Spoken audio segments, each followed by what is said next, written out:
Okay, over here we have the setup for Ravine Rat and John. So why don't you tell us a little bit about it? What do you got here? Well, we got a Sierra Designs mountain tent here. We're doing some cold camping, so we got all our down bags and everything thrown inside to keep us nice and warm tonight.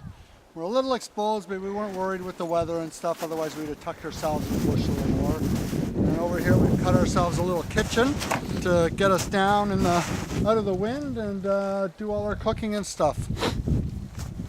Good stuff. So obviously you've been at this for a while here. Yeah, we've been winter camping a few times. We've done a few trips. We've skied from Rain Lake down to the Highway 60 corridor before. That took us about 4 days. We've used to do a lot of camping in the park years ago when no one else camped here. There was no charges, there was no one on the gates, and you never saw any groups here. And then, How times have changed. Yeah, back in the 80s and that, all of a sudden it seemed that a ton of people were coming to the park. It was almost like it was rejuvenated. Good stuff. Alrighty, so thanks for the update. Alrighty, we're over here and we got Misfit set up here, so why don't you tell us what you got? It's a Hilleberg Katum. It's a 3-man all-season tent. Well, it's Swedish. You have to get it through the United States if you want to buy one because Canada won't allow them. 2 vestibules, one on either end, so it's 2 separate entrances. It's got a little guy line through the middle to hang out your wet clothes and whatnot. And the thing about this tent is that when you put it up, it's the fly is already attached to the body of the tent, the interior. So if it's raining or whatnot, you don't have to worry about getting the fly over top really quickly to keep the interior dry. Good stuff. Now I understand this was your first night out winter camping. How was your night? It's good. It's good. I was warm. I learned quite a bit, especially about keeping my water upside down. So I was able to keep my water going today, this morning, and learned, I don't know, like a lot, especially about the snowshoeing and Trial by fire, isn't it? Trial by fire, how to get your guy lines down without snow pegs. Yeah. Nice new toboggan over there. Learned that I got to pack that better, maybe get some compartments instead of just my backpack. Yeah. Yeah. Cool. So now, based on your first night experience here, is there anything different you would do with your tent setup? Yeah. Well, I mean, the setup's pretty basic, but my camp setup I would do differently. I would have made a fire pit, a kitchen right off the top, and a track to a privy, so you're not stomping through, 2 feet of snow. Yeah, camp layout and setup definitely would have changed. Will change. Did you have any issues with condensation or? Tons. I didn't. I guess we didn't have any wind last night, so I should have left the flaps open in the inside of the doors. I should have left them wide open. Woke up today, the roof, the interior was wet. The mesh where I did leave the flaps open, that was also wet. But I was warm. I had no issues except for maybe could have used an extra sleeping pad to stay comfortable. There you go. Alrighty, so all in all a success, you would say? Absolutely. Alright, so you're going to go out again sometime soon? I am. Excellent. Alright, thanks. No worries. Alrighty, over here we have Old Yeller's set up here, and it looks like he's the second hanger on the site. So why don't you tell us a little bit your setup? It's basically a hammock setup. What I've done is I've put my tarp in what they call porch mode, so that one half the hammock tarp is set upward, and then I put a tarp on the other side of it where I put my stove, my wood stove. Usually I use a snow trekker canvas tent, but this time I wanted to try the hammock setup. It's not too bad, but it's a little bit finicky, so I don't think I'll do this again. I'll figure out a better way to set up the tarp. There you go. Now, what is that stove over there? It's a 4-dog titanium stove. Oh my goodness. Yeah, it's nice and light, and it's fantastic. It burns really well, really efficiently. Well, there you go. I can't ask for anything more, but the only thing you could ask for is about 1/3 the cost, right? Well, I'm not complaining about the cost because of the workmanship.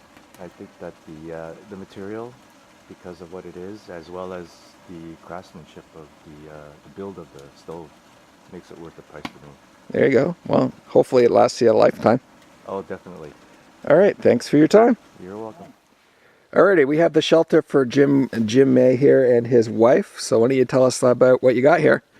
Well, we went the simple route, cheap route. This is a $150 clam ice shelter and a 7x7 footprint. With being an ice fishing tent has great ventilation.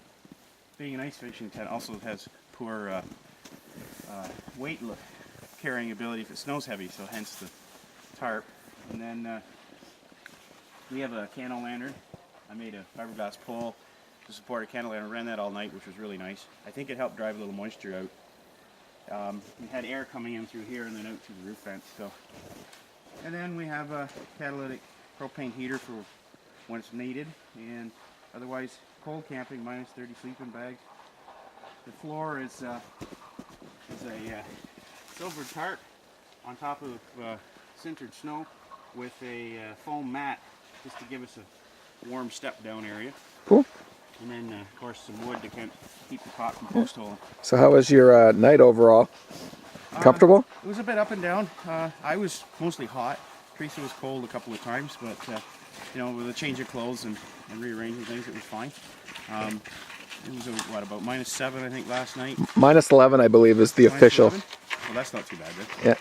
I got to ask you about what is this excavation over here? Well, we had a communal fire last night. There was Al was here, and Justin, and John, and Dawn came over, and we sat around the fire and had a fire and drank a little bit of wine and told some stories and had a few laughs, and our hole it's about twice the size it started out, but from melt, as you can see on the backside. But yeah, it was great. It worked out well. The snow hardened up enough we could sit on the edges on our pads, and had a great little go. Cool. Now, from your setup here, did you learn anything that you would do anything differently next time? Yeah, the spare propane bottles go inside the tent, not out in the snow where you can't get them when you need them. And other than that, this isn't our first time, so Oh, okay. we pretty well had everything as expected. Can't think of anything. The only other thing I would do different, I got this idea from Howard, was to use a piece of indoor-outdoor carpet on the floor, and then I can get it the size I need, fill the whole area. It'll give me that support flotation I need for the cots, Yeah. and at the same time, I don't have to worry about the foam pad was rolled up, and it was a real bugger to unroll and stay unrolled. So the carpet will do that. So we're going to try that next time. And the sleighs worked out all right. I built those this year. They were a little custom project, just once around Canadian Tire store, basically. Yeah. And Serves the purpose. they're based on that penultimate design. Yep. And they work well. I put aluminum runners under mine to see how it would make a difference in tracking these things here.